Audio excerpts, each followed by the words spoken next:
In this video, we are going to see how we can disable the fast boot or fast startup option. If you have already enabled that and you're confused how we can disable that, here's what you can do. First of all, what you need to do is just open up the start menu and just write control panel. So once you have this open, you will see it in the category view, but let's set it to large icons so that we can easily explore all the options.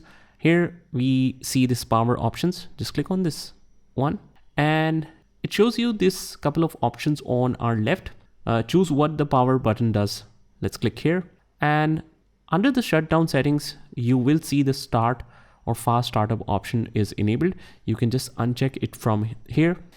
But as we can see, these options are hidden. So if you want to enable this to allow you to change this, let's click on this change settings option, and then you should be able to change that. But like I said, if it is showing you this message, turn on the fast startup, and it's already enabled, you can just uncheck that and it will disable it.